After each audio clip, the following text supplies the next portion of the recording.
Hello and welcome to the first interview of Empire blog.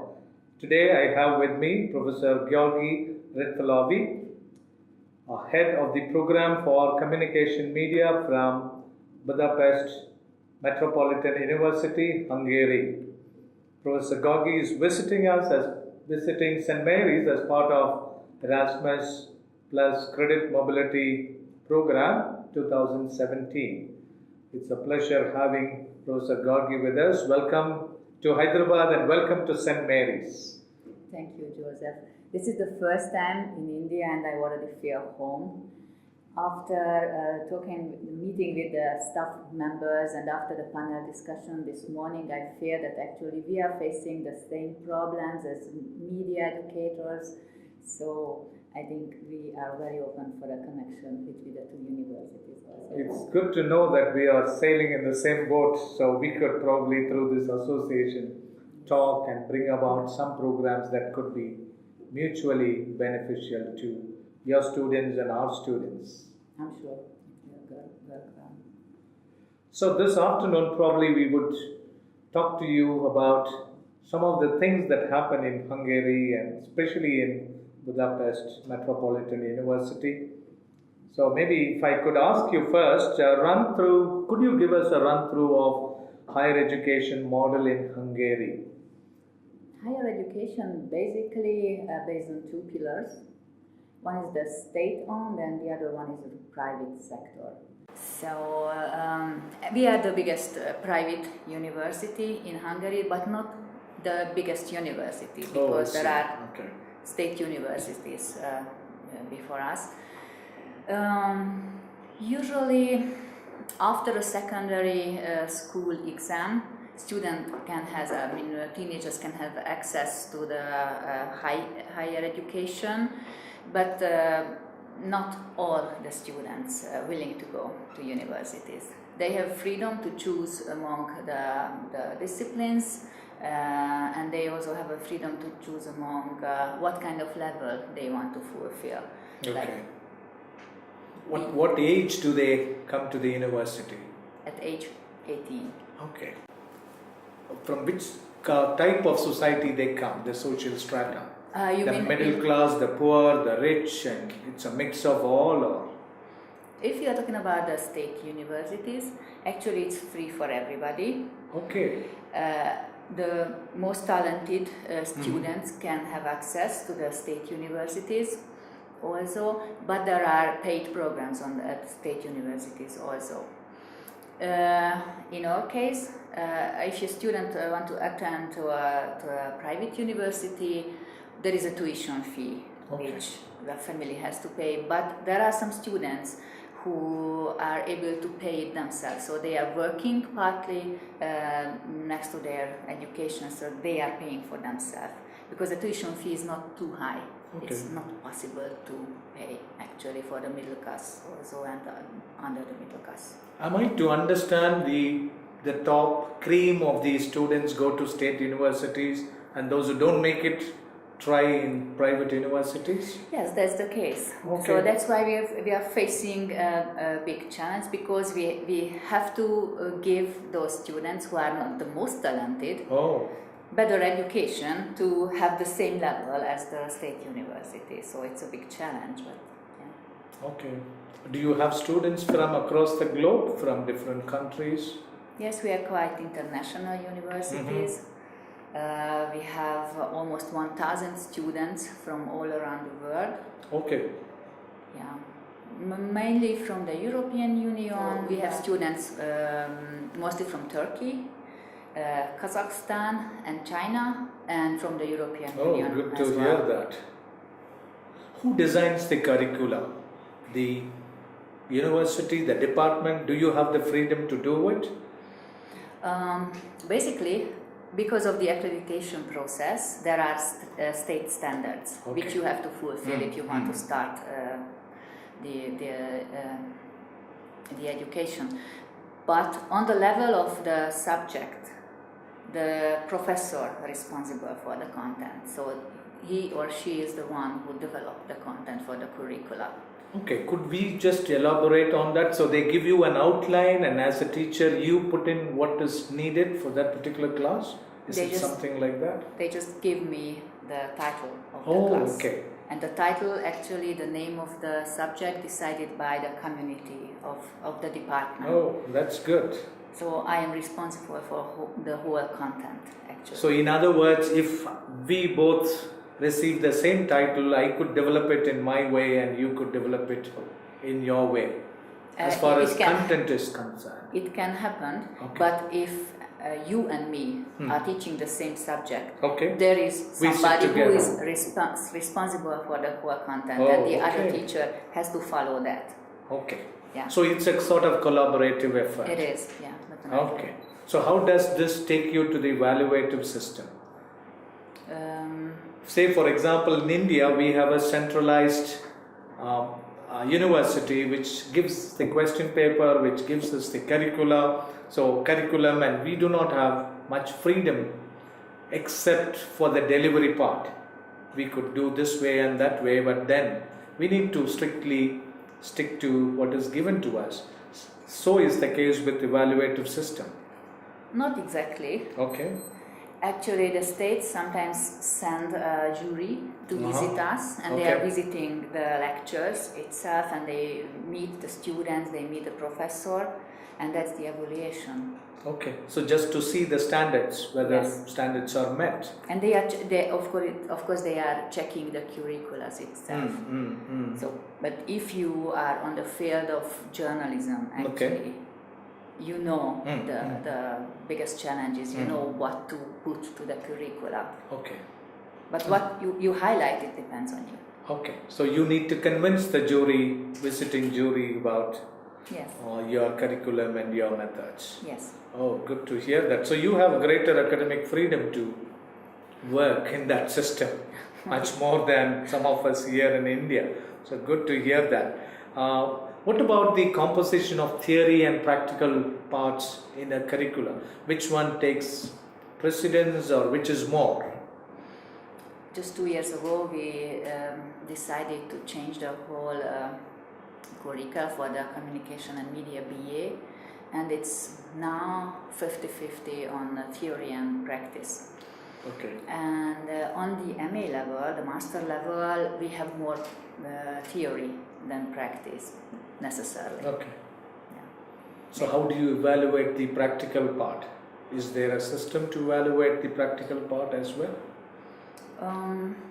Yeah, we use this project-based learning, and students have projects, and they have to write a report about their development, and the whole group, actually 2 or 3 guys in one group, get credit, not a credit but a mark for the project itself, and they 3 or 2 decide who got bigger or lower mark for that.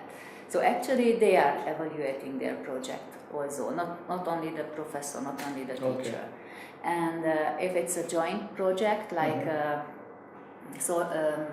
social science and media science, a jury from teachers gathers and watch and check all the projects. So it's not an individual evaluation by one professor.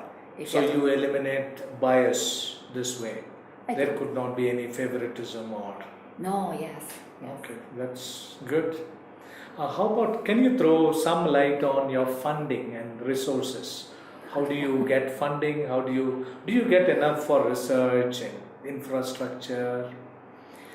Yes, for the education, actually, a student has to pay the tuition fee. So we have a payment for our educational efforts. But if me or my colleagues want to do a research, we have possibilities to apply for fundings for a special research. Okay. And it's based on the but who are those funding agencies? Is it your university or someone else? No, there are different. Okay. Not my university directly not supporting researches, but there are exceptions because we we are doing research on our future students, and that what the university supports, because it's really their need to know about the future possible students of Metropolitan University. But if I want to do a report about cyberpunk or the newest cyberpunk movie or things like that, I have to apply, if I need money for that, I can apply for a foundation, which are actually independent from the state, independent from my university also, and there are not only one. So is your application routed through your university, or you are independent to apply? It's possible to apply independently. Yeah. Oh, that's good to hear that. Yeah, for our viewers, Professor Györgyi specializes in new media and multimedia education, as we mentioned earlier. So we will get to know something from her about some of those areas that students are interested in or not interested in, and I'm sure you'll be able to throw some light on it as well. To what extent student community is willing to embrace these news videos and such things? On the BA program, we have two specializations. Okay. One related to multimedia journalism, and we call it integrated media specialization, and the other one is international communication. Okay. We have more students on international communication specialization than on the integrated media, but usually we have 1/3 of the students on that integrated media specialization. Okay. Do they relate to the global journalism, or it's only the local? You focus more on Hungary and Budapest? Usually we are focusing on Hungary, covering Hungarian issues,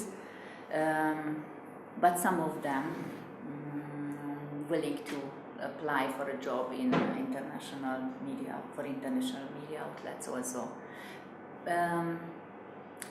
Actually, I have to say that we have the program both in English and Hungarian. Okay. And on English, we don't have the integrated media specialization because there were no interest from the international student on that subject. Okay. So we just have it on the Hungarian version of communication and media specialization. What else do you do on the campus? Do you have a campus radio or a community? Yeah, the university has a radio called METU radio. And we also have media workshop where students can develop stories about media related to media topics. And we also have a media cafe regularly in every month. Oh, that's interesting. What do you do in media cafe? We are inviting journalists from the fields, and students make an interview with him. We record it. Similar to the one that we've been doing now. It's actually the same. Yeah. Could you also tell us the scenario in terms of digital landscape in Budapest in the context of everyday consumption? Actually, the Hungarian media landscape is already digital. Okay. We have the online version of every print media, or every television has an online version, every radio actually are online, so it's really a hybrid media environment in Hungary. Is off-site news video consumption received more in Hungary, or social videos with soft news base? It depends on the age of the audience. Actually, the older generation are consuming print media, mostly the local newspapers, and the younger generation, actually, if they really want to consume some news, they use Facebook for that. So yeah, I remember in one of your earlier talks you were saying about some big percentage of people are on Facebook. Yes. Could you just give that statistics again? It's among the 14 to 19 years old teenagers, and 97% of them are on Facebook. It's the most popular social media service in Hungary. But do they also view Facebook as a kind of social or news channel, or it's only for social purposes? It's really interesting. So they are consuming news across that, Okay. but they are not sharing news. Oh, they are not sharing No. news. I mean, this younger generation. Okay. They basically use it for chatting. Okay. So we have recorded pictures about our focus group using Facebook in a real situation, and they had 7-8 chat window opened, and they were multitaskingly chatting with each other. Yeah. Do you see video replacing the text in terms of analysis, comments, and so on? Increasingly, it's happening in India. If you tune into a news channel, mostly you will find analysis and opinions and 5 people, 7 people sitting together discussing.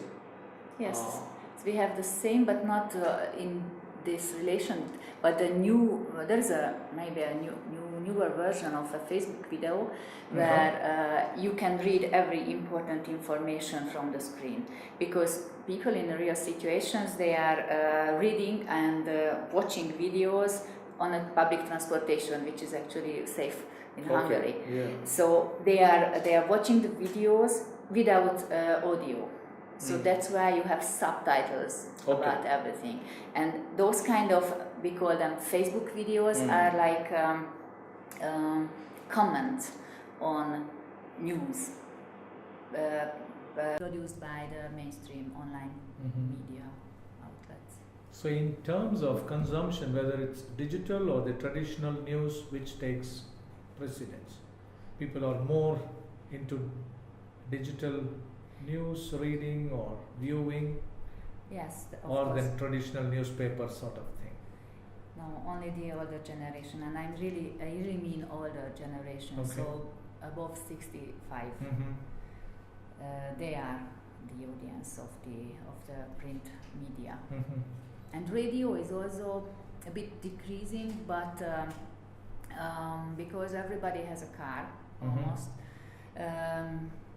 there is the morning and the afternoon after work session when they are listening the news The across FM channels. radio. Yeah. But podcast is also growing. Okay. So you just download the news in the morning, and you have time on the public transportation to listen the news podcast. When you say the radio, when it comes to people who commute by cars, is it news or is it entertainment and music? Okay. Both. There are thematical news channels available, and of course the other side. So what do you see as the future of print media in Hungary? Because you said the older generation, 65 plus, are only into it. So do you see a time where totally text is out? Actually, it was a discussion in the 90s already. And if you see the numbers, and the numbers are really decreasing year by year, I think that will happen. But not at the magazine era. And I heard that in India it's growing. There are new newspapers being launched and they are doing well. So it's simultaneously both are there. Yeah, it's interesting. Though I can't give you the statistics readily. So anything else you would like to share about Hungary and as we close? What I really would like to share is that you are very welcome to Budapest Metropolitan Thank you so much. And nothing else. It's a pleasure talking to you. Thank you for the invitation, Joseph.